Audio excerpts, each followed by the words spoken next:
నమస్తే. మనం November month 2025లో మీనరాశి వాళ్ళ ఫలితాలు చూస్తే మనకెలా ఉంటుందో చూద్దాం. ఫస్ట్ మీనరాశి గనుక గమనించుకుంటే ఈళ్ళకి చాలా ముఖ్యమైన ఒక విషయం ఏంటంటే ఈళ్ళకి ఏలినాటి శని నెత్తి మీద ఉంది. చాలా చాలా సీరియస్ కన్సర్న్‌గా ఉంది. ఈ హోల్ ఇయర్ అంతా మీనరాశి వాళ్ళకి అంత సరిగా లేదు. ఏదైనా గనక ఒక రాశి చాలా ప్రతికూలంగా ఉంది. ఏదైనా రాశి ఉందంటే అది అందులో నంబర్ 1 ర్యాంక్‌లో మీనరాశి ఉంటుంది. ఈ రాశిలో ఉన్నవాళ్ళు, ఈ రాశితో పాటు ఈళ్ళ ఇంట్లో సింహరాశి ఉన్నా, ధనస్సు రాశి ఉన్నా, మేషరాశి ఉన్నా, కుంభరాశి వాళ్ళు ఎవరైనా గనక ఉంటే, పర్టిక్యులర్‌గా భార్యాభర్తలు ఎవరైనా ఉంటే వాళ్ళ మధ్య తీవ్రంగా విభేదాలు, గొడవలొచ్చే అవకాశం ఎక్కువగా ఉంటుంది. బిజినెస్ పార్ట్నర్స్ ఉన్నా వాళ్ళతో విభేదాలొచ్చే అవకాశం ఎక్కువగా ఉంటుంది.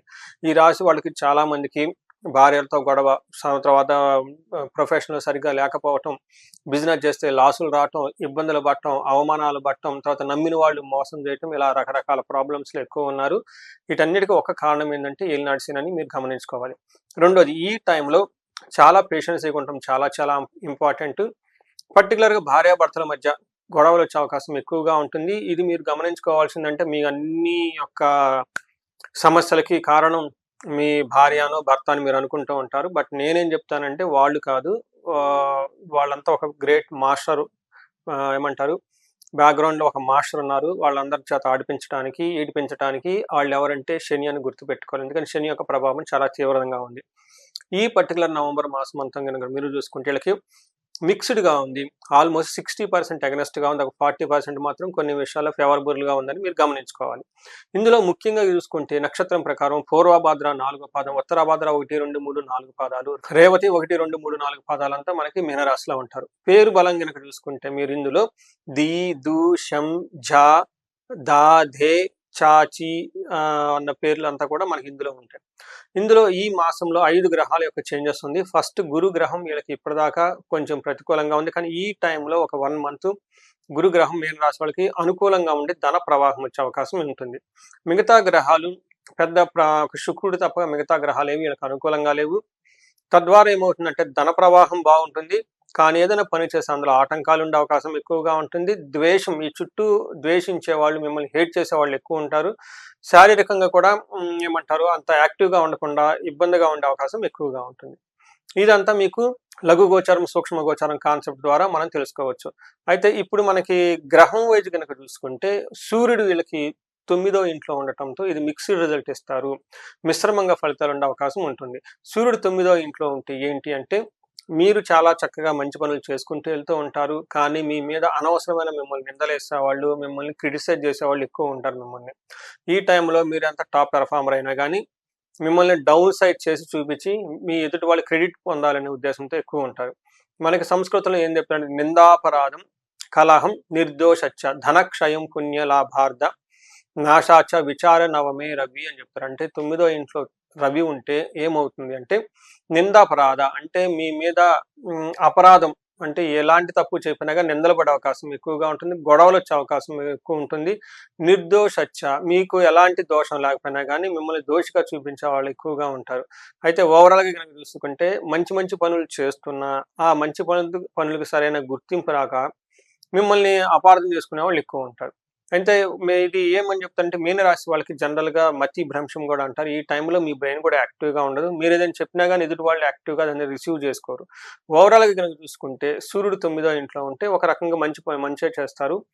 ఓవరాల్‌గా మంచే చేస్తూ ఉంటారు. కాకపోతే మీ మీద అనవసరమైన నిందలుంటాయి. ఉండే అవకాశం ఎక్కువగా ఉంటుంది. నెక్స్ట్ కుజుడు 9దో ఇంట్లో ఉంటే ఇది మంచి పొజిషన్ గాదు. కుజుడు 9దో ఇంట్లో ఉండటంతో మనకి ఏమవుతుందంటే విపరీతమైన ఖర్చులయ్యే అవకాశం ఎక్కువగా ఉంటుంది. స్టమక్ పెయిన్ గానివ్వండి, అల్సర్స్ ఇవన్నీ వచ్చే అవకాశం ఎక్కువుంటుంది.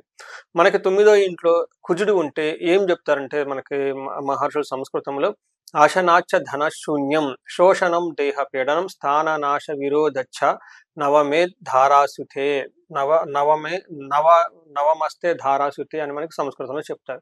దీని మీనింగ్ ఏందంటే అశనాచ అంటే అన్న వస్త్రాలు కూడా కటకటలాడే విధంగా పరిస్థితి ఉంటుంది. శరీరం ఎండిపోయినట్లుంటుంది. తర్వాత స్థాన భ్రష్టత్వం పదవిని కోల్పోయే అవకాశం ఎక్కువగా అంటే వృధాగా ప్రయాణాలు చేసే అవకాశం ఎక్కువుంటుంది. సో, కుజుడు మీకు సరిగా లేడు. సూర్యుడైతే మిక్స్‌డ్‌గా ఉంటున్నారు. అయితే ఈ రెండిటి పెట్టిన గ్రహాలకి ఒక వాళ్ళ పెట్టే ఇబ్బందులకి ఒక ఏమంటారంటే ప్రొటెక్ట్ చేస్తూ, కాపాడుతూ శుక్రుడైతే వీళ్ళకున్నారు. శుక్రుడు 8దో ఇంట్లో ఉండటంతోటి విశేషమైన యోగ్యతనిస్తాడు. 8లో ఉండి ఒకే ఒక గ్రహం 8వ ప్లేస్‌లో ఉండి ఇవ్వగలగల గ్రహం ఏమంటే అది శుక్రుడు అని జెప్తారు. శుక్రుడు 8దో ఇంట్లో ఉండటంతో వీళ్ళకి దుఃఖనాశో మహాశౌక్యం బంధుమిత్ర సమాగమః రాజదర్శనమాప్తి. రాజదర్శనం అర్ధప్రాప్తి అని జెప్తారు. భృగే అష్టమే భృగునందనే అని చెప్తారు. అంటే ఈ టైంలో గనక చూసుకుంటే వీళ్ళకి మహా దుఃఖనాశనం. ఎన్ని ఇబ్బందులు వచ్చినా గానీ ఆ దుఃఖాలన్నీ పోగొట్టుకుంటారు. చాలా సౌఖ్యంగా ఉంటారు. బంధువులతోటి, మిత్రులతోటి చక్కగా కలిసి ఉంటారు. రాజదర్శనమార్తి ఈ టైంలో హైయర్ అఫీషియల్‌ని గెలవటము, ప్రమోషన్‌ల గురించి మాట్లాడే అవకాశం ఎక్కువగా ఉంటుంది. ధనానికి సంబంధించిన వ్యవహారాల్లో కూడా మీకు అనుకూలంగా ఉండే అవకాశం ఉంటుంది. సో, గమనించారు కదా! ఇప్పుడు చూసుకుంటే మెజారిటీ ఆఫ్ ది ప్లానెట్స్ మీకు అనుకూలంగానే ఉన్నాయి. కొన్ని గ్రహాలు అట్లని ఛాలెంజ్ పూర్వంగా కూడా ఉన్నాయి. పర్టిక్యులర్ కుజుడు మీకు అనుకూలంగా లేడు. ఇబ్బంది పెడుతూ ఉన్నారనమాట. ఇదంతా మనకి గ్రహం వైస్ చూసుకుంటే. అదే మనకి నక్షత్రం ప్రకారం చూసుకుంటే పూర్వభాద్ర, ఉత్తరాభాద్ర, రేవతి 3 నక్షత్రాలు ఇందులో ఉంటాయి. ఇందులో పూర్వభాద్ర నక్షత్రం వాళ్ళకి, ఈ నక్షత్రం వాళ్ళకి పరవాసం అంటే ఫారిన్ ఎళ్ళే వాళ్ళకి చాలా అనుకూలంగా ఉంటుంది. లేదంటే ఉన్న ప్లేస్‌లో కాకుండా వేరే ప్లేస్‌లో స్టే చేసే అవసరం ఎక్కువ ఉంటుంది. వస్త్ర లాభం చూపిస్తుంది. అయితే వీళ్ళకి ఛాలెంజెస్ ఎక్కువ ఉంటుందండి. హెల్త్ కాంప్లికేషన్స్ ఉంటుంది. ఫైనాన్షియల్ క్రైసిస్ ఉంటుంది. శారీరకంగా ఇబ్బందులు పడి ఉంటుంది. అతిగా భయపడే పరిస్థితులు కూడా ఎక్కువ ఈ రాశి వాళ్ళకి ఉంటుంది. ఉత్తరాభాద్ర నక్షత్రం వాళ్ళకి దరిద్రము, పరవాసము, రోగము, అతి భయము అంటే ఎక్కువగా నెగెటివ్‌గా ఉండే అవకాశం ఎక్కువ ఉంటుంది. రేవతి నక్షత్రం వాళ్ళకి ఆరోగ్యం బాగుంటుంది. రాజ్యలాభం బాగుంటుంది. ప్రమోషన్స్ వచ్చే అవకాశం ఎక్కువ ఉంటుంది. పరవాసము ఫారిన్‌లో లేదంటే వేరే ప్లేస్‌లో రిమోట్ ప్లేస్‌లకెళ్ళి అక్కడ స్టే చేసే అవకాశం ఎక్కువ ఉంటుంది. ఔట్ ఆఫ్ స్టేషన్‌లో ఉండే అవకాశం ఎక్కువ ఉంటుంది. అయితే వీళ్ళకి ప్రాబ్లమ్ ఏంటంటే వీళ్ళకి దరిద్రము, అతి భయము చూపిస్తుంది. టయానికి డబ్బులు అందక, ధనం అందక ఇబ్బందులు పడే అవకాశం ఎక్కువగా ఉంటుంది. విపరీతంగా భయానికి గురయ్యే అవకాశం ఎక్కువగా ఉంటుంది. ఇది కూడాను రియల్ ఎస్టేట్ రిలేటెడ్ భూములు ఎవరైనా ఉన్నా, లేదంటే అన్నదమ్ముల వల్ల గొడవ, లేదంటే వీళ్ళకున్న ఓన్ టాలెంట్, క్రియేటివ్ పవర్, లేదంటే ఇలా స్టామినా గురించి వీళ్ళకి భయానికి అతిగా భయపడే అవకాశం ఎక్కువగా ఉంటుంది. ఇవి కాకుండా ఉత్తరాభాద్ర, రేవతి నక్షత్రం వాళ్ళకి గాయాలయ్యే అవకాశం ఎక్కువగా ఉంటుంది శారీరకంగా. సో, ఈ కొంచెము కేర్‌ఫుల్‌గా ఉండటం ఈ రాశి వాళ్ళు ఎంతైనా ముఖ్యము. వీళ్ళకి విశాఖ నక్షత్రం వాళ్ళు గానివ్వండి, అనురాధ వీళ్ళకి కొంచెం హెల్త్ కాంప్లికేషన్స్ ఎక్కువ ఉండే అవకాశం ఎక్కువగా ఉంది. సివియర్ గ్యాస్ట్రైటిస్ రావటము, లేదా ఓవర్ టెన్షన్ అయ్యేదానికి కూడా ఎక్కువగా ఛాన్సెస్ ఉంటుంది. ఇన్ కేస్ ఎవరైనా గనక హార్ట్ పేషెంట్స్ గానీ, లేదంటే కిడ్నీ రిలేటెడ్ పేషెంట్స్ ఎవరైనా ఉన్నా కొంచెం హెల్త్ జాగ్రత్తగా పెట్టుకోవడం చాలా చాలా ఇంపార్టెంట్. మనం చూసాం గదండీ! ఒక రకంగా చెప్పాలంటే కొన్ని గ్రహాలు మాత్రం వీళ్ళకి అనుకూలంగా ఉన్నాయి. మెజారిటీ ఆఫ్ ది ప్రాబ్లమ్స్ ఒక 60%, 70% కొంచెం ఇబ్బంది కలిగించే విధంగా ఉంది అని మీరు గమనించుకోవాలి. ఇప్పుడు మీరు పరిహారాలు గనక చూసుకుంటే ఈ నక్షత్రం వాళ్ళకి ఫస్ట్ శనికి సంపూర్ణ శాంతి పూజ చేపించుకోవడం చాలా ఇంపార్టెంటు. శని పాశుపత అభిషేకం చేపించుకోవటం ఇంకా ఇంపార్టెంట్. ఇండివిడ్యువల్‌గా మీరు ప్రతి శనివారం శనికి తైలాభిషేకం చేపించుకోవటం, శని పిప్పలాద స్తోత్రం చదవటం చాలా ఇంపార్టెంట్. ఇంతే కాకుండా ఎవరికైనా కెరియర్‌లో సరిగ్గా గ్రోత్ లేకుండా ఉంటే ఇండివిడ్యువల్ హారోస్కోప్ చూపించుకొని వాళ్ళకి మన్యు పాశుపత అభిషేకం చేపించుకోవటం, చండీ పారాయణము, చండీ హోమం చేపించుకోవడం చాలా ఇంపార్టెంట్. ఎవరైనా గనక హెల్త్ గనక సరిగా లేకపోతే ఈ టైంలో అమృత మృత్యుంజయ అమృత మృత్యుంజయ పాశుపత హోమం చేపించుకోవటం గానివ్వండి, అభిషేకం చేపించుకోవటం చాలా ఇంపార్టెంటు. కొంతమందికి విశేష పూజలు చేస్తూ ఉన్నాం. ఇందులో ఉన్న వాళ్ళకి నాకు తెలిసిన ఒక ఎన్ఆర్ఐ ఒక పూజలకి కొంచెం స్పాన్సర్‌షిప్ కూడా చేశారు ఫైనాన్షియల్‌గా.